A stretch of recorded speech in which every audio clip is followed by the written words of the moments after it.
What's up, investors? It's the Russian dude. Let's get straight to the point and talk about some ridiculous Russian propaganda. Wow. Okay, so yeah, today we have this barbecue grill of a Russian tank. Finally, the things changed. Not a barbecue grill on a Russian tank, but a Russian tank barbecue grill. So this blacksmith, I'm assuming he created the model of Russian Armata tank T-14, and he's selling this for 1 million rubles.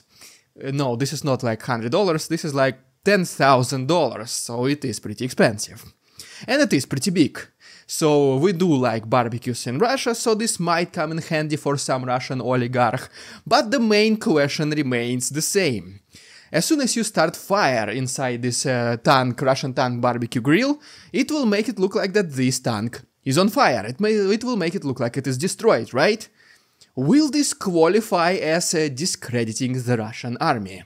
Can you actually go to jail in Russia for cooking barbecue inside the Russian tank barbecue grill? This is a $1 million question. Please guys, let us know down below in the comments what do you think. Will Russian authorities send you to jail for doing this? But okay, it is time to get serious, as always. First we're gonna talk about the situation in the east, where unfortunately it is not as good recently. Then we're gonna switch our attention to the south, where Ukrainians were able to expand the bridgehead, and the road to Crimea potentially is now open, and then the proposal by the Russian authorities to send the Z army home. And first of all, to begin with, in Tonenki, Ukrainians were able to destroy an assault group of advancing Russians. Then we have the forest area in Severodonetsk, where Russians also quietly tried to advance at this point daily, and Ukrainians were able to repel them every pretty much attempt. So as you can see, this is the video from one of the Z army representatives, and he just shows a lot of destroyed Russian military vehicles. In Bakhmut, Russians tried to increase the use of their turtle tanks, which kinda previously proved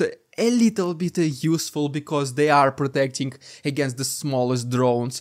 And well, apparently Ukraine's like, okay, so jokes are over now, let's use actual munition against these turtle abominations. And so Russians did use 5 combat machines at total in this convoy, and Ukrainians were able to destroy 1 tank and 1 infantry fighting vehicle. So turtle tanks are not as useful, are not as protected as Russians thought. In Chasiv Yar, where Russians are also trying to get closer every single day, this is pretty much the main concentration of their efforts in the east. At the moment of recording this video, Ukrainians were able to repel the majority of these attacks. But according to the commander-in-chief of Ukrainian forces, Alexander Syrsky, the situation in the east significantly escalated in the last several days.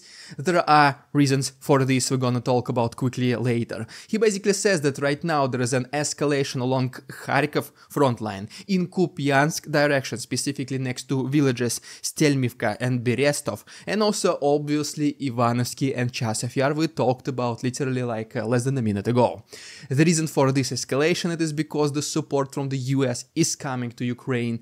Potentially the very first pieces of equipment and vehicles already arrived, but Russians, they do still think that this is their last window of opportunity, so that is why they increase their efforts. In addition to that, to the south of the eastern front line next to Avdiivka and Marinka, the most significant battles are happening right now next to Pokrovsky and Kurachev. According to this map, we can see the changes in territorial control over the last several days, and yes, unfortunately, Russians slowly, but they do advance. And then another, ultimately, is pretty interesting graph, which shows how much of the percentage of the region's budgets goes towards defense, and among the lowest ones is Vinnytsia, Kharkiv and Zaporozhye, which pretty much allows you to assume that this is probably one of the least protected territories in Ukraine right now, which is unfortunate because Zaporozhye and Kharkiv could be potentially the next major directions of Russian attacks, with them spending only 2 and 4% of their defense respectively,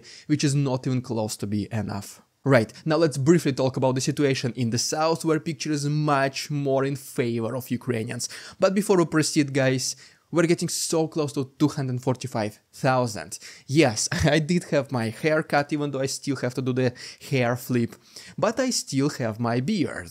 So, what do you think? If we can get 245,000 by the end of this week, I will shave my beard and leave only mustache. If you want to see a cringe Russian dude, or who knows, maybe it will look good, can you please like this video and subscribe to my channel? In fact, I don't want to shave my beard, so like, maybe don't subscribe to my channel, honestly.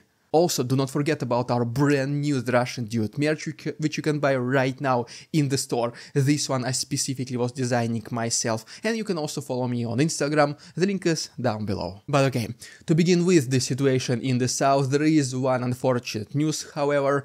Russians did use reportedly ballistic missile in Odessa, and they did attack the so-called Palace Law for the Odessa students. This building is even reportedly belongs to one of Ukrainian ex-government officials, but it does not change the fact that this is a civilian object, and once again reportedly it was a ballistic one, and there was even shrapnel, according to representatives of Ukrainian army, which basically means that it was intentional use of this particular munition by Russians against the non-military related object, which only is once again another one military crime. But the news from the south in the last several days are predominantly still good, and just one of them is that once again, according to Alexander Syrsky, Ukrainians were able to liberate the island of Mistriga, which is on the Dnipro river in between Kherson southern and northern parts of Kherson region, which allows Ukrainians to expand the bridgehead.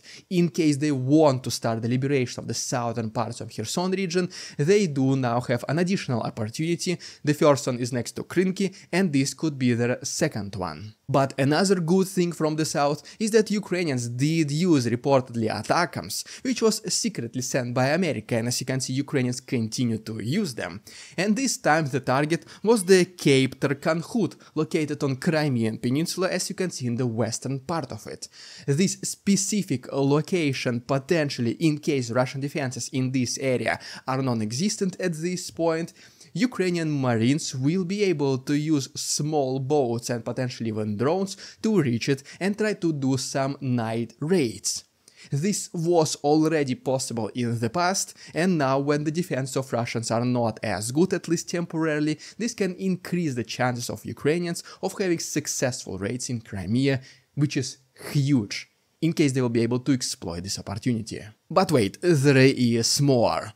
Another good news that the withdrawal of the Z army has been proposed finally in the Russian authorities, in the Russian government. So let's talk about this right now, and then I'm gonna give you a bonus chapter. And basically the guy from the Russian authorities who did propose it is Alexei Zhuravlev. We already know him for some clownship statements he made in the past, saying that the main priority of whenever he was younger was to defend the motherland, and now those young people, all they think about is their own lives.